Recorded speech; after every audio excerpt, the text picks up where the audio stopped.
IT 매체 9to5 구글이 국내 매체 D-일렉을 인용해 삼성전자가 폴더블 스마트폰 갤럭시 G 시리즈 5세대에 들어갈 힌지의 최종 테스트에 돌입했다는 소식을 전했습니다.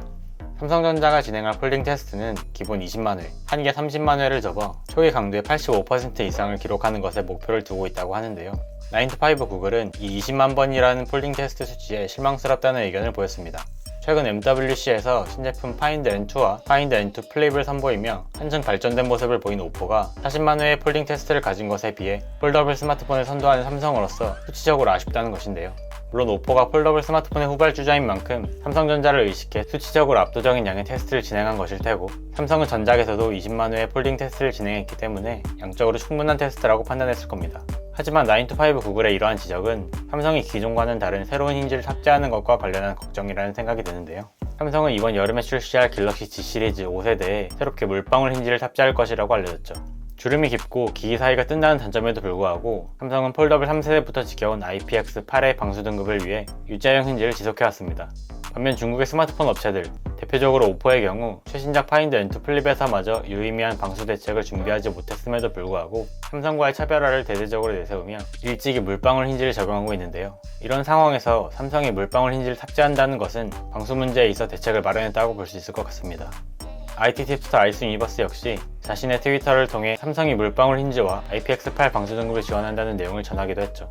기술의 삼성이라고 불릴 정도로 스스로 초격차를 주장하는 삼성이 자신들이 만들어낸 폴더블 스마트폰이라는 카테고리에서 새로운 힌지를 탑재한 신제품을 통해 9to5 구글의 우려를 불식시키고 MWC를 통해 폴더블 신제품들을 쏟아낸 경쟁업체들과의 유의미한 격차를 유지할 수 있을지 관심이 모이고 있습니다. 이번 삼성의 폴더블 5세대에서 또 기대되는 것은 역시 갤럭시 Z 플립 5의 외부 디스플레이일 겁니다. 이 부분 역시 오포 파인드 N2 플립의 출시와 함께 IT 팁스터 아이스 유니버스가 이미지를 게재하면서 화제가 되었는데요. 3.26인치의 커다란 세로 디스플레이를 장착하고 등장한 파인드 N2 플립에 더해 아이스 유니버스는 무려 펀치홀 카메라를 두 개나 뚫은 형태로 Z 플립 5의 외부 디스플레이가 디자인될 것이다 라고 전했습니다. 이건 좀 기괴하다는 생각이 드는데요. 다만 계속해서 언급하게 되는 오포 파인드 N2 플립의 외부 디스플레이를 통해 갤럭시 Z 플립 5에게 기대되는 점 역시 생각해볼 수 있을 것 같은데요. 오포 파인드 N2 플립은 1.9인치의 외부 디스플레이를 가진 갤럭시 Z 플립 4에 비해 훨씬 시원시원한 화면을 제공하지만 정해진 위젯 이외에 기타 서드파티 앱을 활용할 수는 없다고 합니다. 이럴 거면 왜 디스플레이를 이렇게 크게 해놨나 싶은 생각이 드는데요.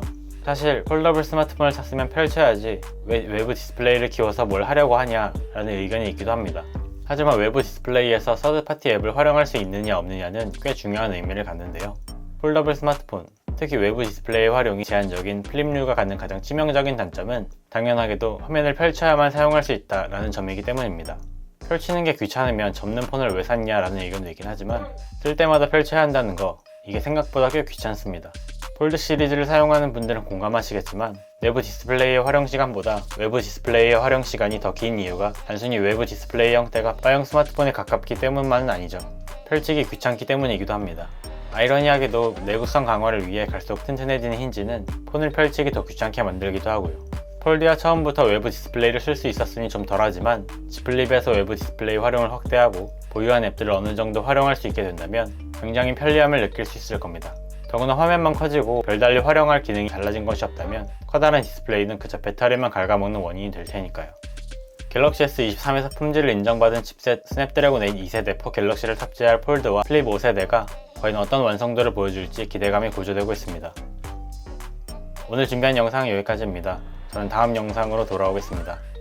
감사합니다.